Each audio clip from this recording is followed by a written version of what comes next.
लोकसभा और राज्यसभा के सांसद को निलंबित कर देने के बाद अब पटना में पुरजोर तरीके से प्रदर्शन हो रहा है। आरजेडी, जेडीयू और जितने भी विपक्ष में लोग हैं वो प्रदर्शन कर रहे हैं। इस वक्त हमारे साथ कांग्रेस की महिला विधायक है नीतू सिंह, ये प्रतिमा कुमारी, माफ करिएगा, प्रतिमा कुमारी। जो आप लोग का जो ये विरोध करने का जो मुख्य कारण क्या है? मुख्य कारण ये है कि सांसद की सुरक्षा, लोकतंत्र का महापंचायत जो है सांसद भवन है और उसके अंदर कोई आदमी घुस जाता है जो कि बीजेपी के नेता द्वारा पास मुहैया कराई जाती है और वो व्यक्ति जो बीजेपी नेता के संसदीय क्षेत्र का भी नहीं है, तो कहीं ना कहीं भाजपा द्वारा सोची समझी साजिश है और सदन में जो उनको विधेयक पास कराना था उससे ध्यान भटकाने के लिए उन्होंने इस तरह का एक माहौल क्रिएट किया।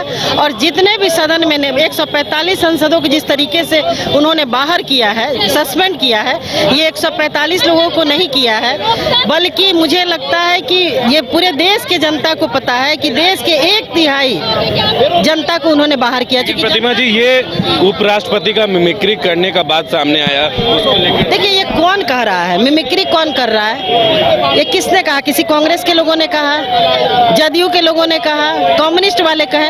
भाजपा के लोग हमेशा झूठ बोलते हैं और इतनी बार झूठ बोलते हैं कि देश के जनता उसको सत्य मान ले।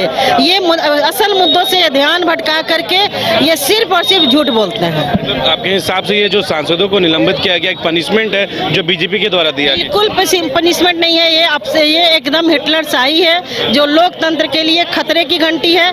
इसलिए सभी महागठबंधन के लोग एकजुट होकर के 2024 में भाजपा को कार पे असर होगा। जो आप लोग प्रतिरोध कर रहे हैं, विरोध से कुछ असर पड़ेगा क्या लगता है? देखिए हम लोग सिर्फ 145 सांसद की बात नहीं है, देश के एक चौथाई आबादी की बात है, जिसमें दलित, पिछड़े, अगरे, अकलियत सभी समाज के लोग नेता को चुन करके भेजते हैं और वो प्रतिनिधित्व करते हैं अपने 20-20 लाख जनता का।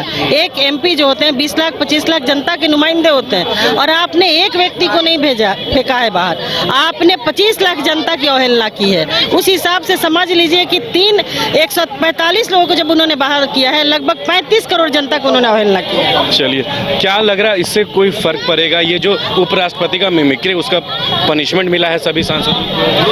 देखिए ये मेरे हिसाब से तो ये जनता का परिहास है। आप लोकतंत्र के मंदिर में जब इस तरह का कृत्य करते हैं और चुने हुए जो सांसद हैं उनको आप इस तरह से निलंबित कर देते हैं, तो ये जनता का जो मैंडेट है उसका ये अपमान है, उसका परिहास है कि सीधे तौर पर कि ये निरंकुश सरकार कुछ भी कर सकती है और जो जनता है उसको इसके परिणाम भुगतने पड़ेंगे।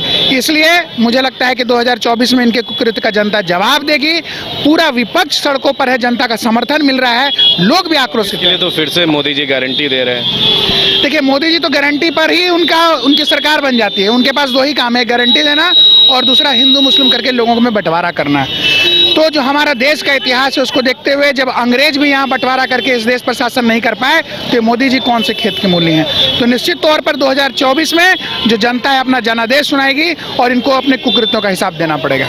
चलिए, तो जिस तरीके से ये जो आज कांग्रेस के द्वारा भी जो प्रोटेस्ट किया जा रहा है और प्रतिरोध में जिस तरीके से राज्यसभा और लोकसभा के 145 सांसदों को निलंबित किया गया है, उसमें सभी विपक्षी खेमे में नाराजगी और आज जेडीयू, आरजेडी, कांग्रेस, वाम दल समेत अन्य पार्टी भी सड़कों पे हैं और पटना की सड़कों पर देखिए जो नज़ारा है वो लगातार आज विरोध कर रहे हैं और वो सांसद जो निलंबित हुए हैं उसको लेकर कांग्रेस भी कह रही है कि 2024 में जनता इनको सबक सिखाएगी। पटना से सहयोगी हीरालाल के साथ मैं अविनाश, न्यूज़ 22 को।